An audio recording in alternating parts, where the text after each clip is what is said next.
sometimes when you're on that plus thing. It's Oh, recording. okay. It is recording. All right. Hey guys, sorry I haven't done this in a while. Not that I haven't been had enough free time to do this. Just my head's up my butt lately. Um, this has kind of been a response to Kendall Girl's question. She's been asking the questions. Um, one of the things I like most about being a military child, besides being able to go to new places every couple years or so, was I got a.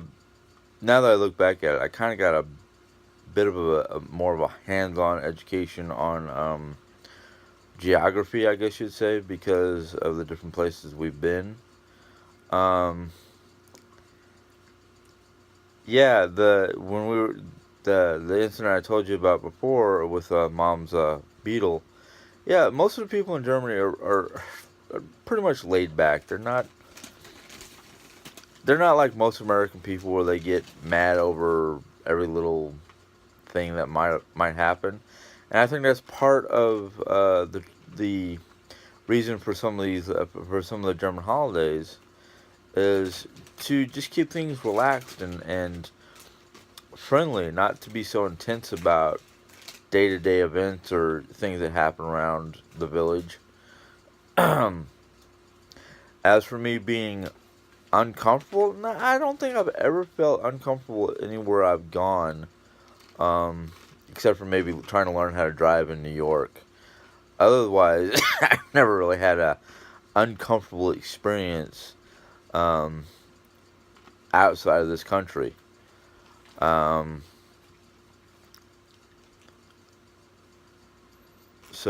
yeah, I don't think I've ever been uncomfortable in a foreign country, or at least the only foreign country I remember. Um,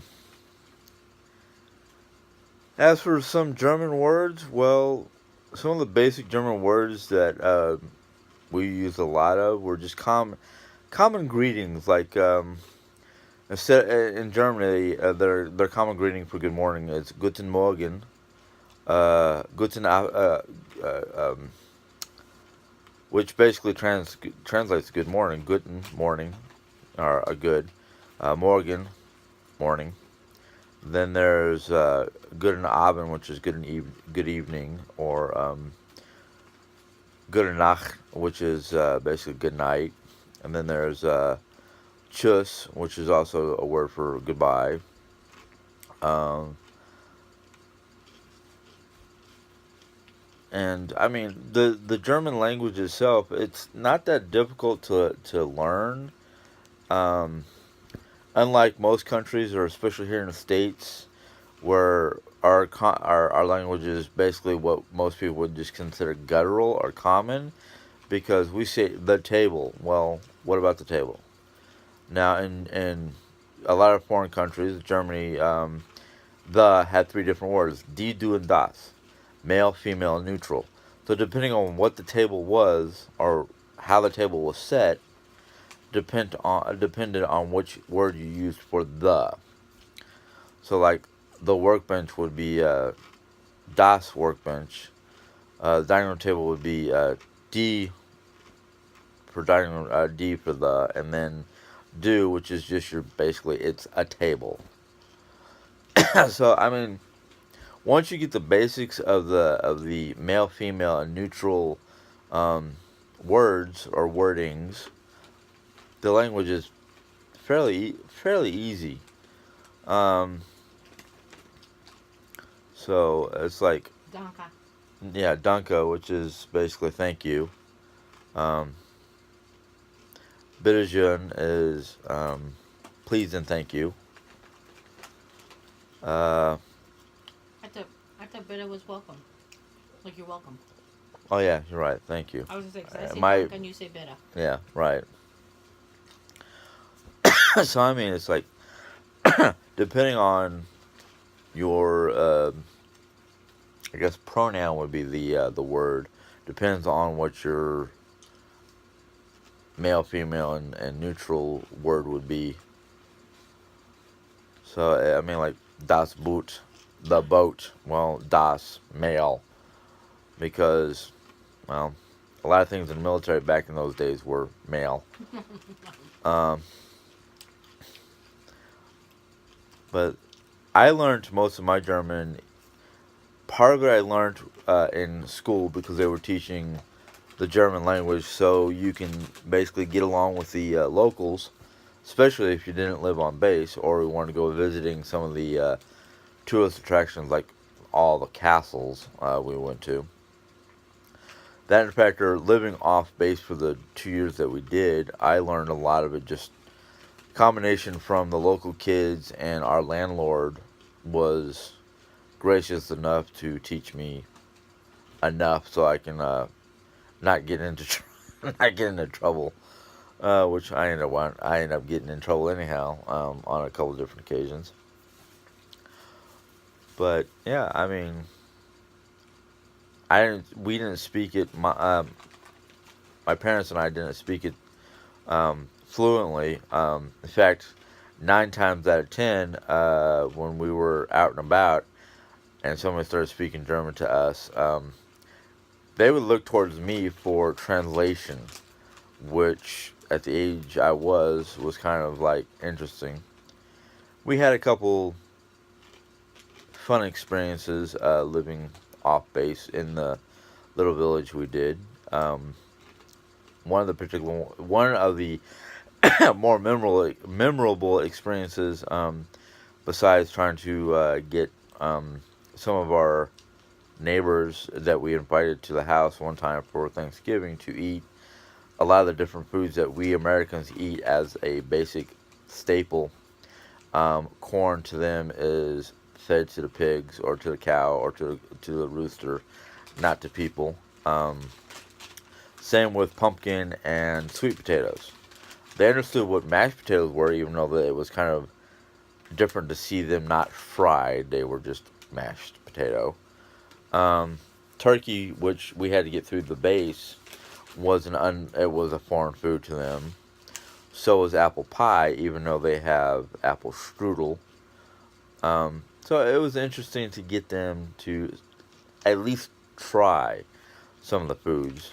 In fact, our one landlord that came up to our Thanksgiving dinner had to convince them that it was a traditional American holiday with traditional American foods, that it would be impolite, basically, for them not to at least try some. Which my dad was like, didn't matter if they tried it or not. We were trying to be gracious enough to serve them Thanksgiving dinner as not only a thank you for letting us stay within their community, but because the place that we were living at the time was a what's it called, a rouladen factory, which, no, it's not a food. It's a security blind that they put over their windows at night, so nobody can see lights from the outside, which they've been doing traditionally since the war, basically World War One, World War Two. So they didn't have to shut off all their lights during a bombing raid. It was just one of the things that they've been doing for centuries. But the factory workers and whatnot knew. Decades. Huh? Decades. Decades, yeah. Sorry, I said centuries. Decades. The factory workers knew me because I was basically allowed to come in and watch them work. And it kind of kept me out of trouble because daycare for an American child was virtually none.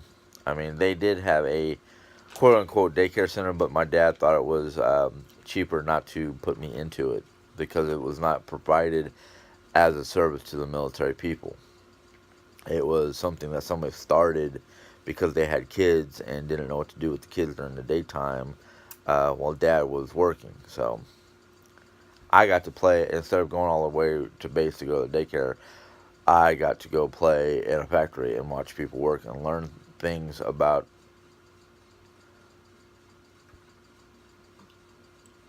the way they operate, basically. But we had, what was really, really interesting that stuck with me is, next to this factory was a big field with a giant fence around it and had sheep in it. Well, the sheep were owned by the gas station guest house attendant next to the factory. So one afternoon, I guess one of the big sheep got out. Well, this particular big sheep I had become acquainted with because he would rub his head against the fence, and I would reach through the fence and just scratch his head. So it became a friend, and every time I walked by the fence, he'd be right there walking behind me.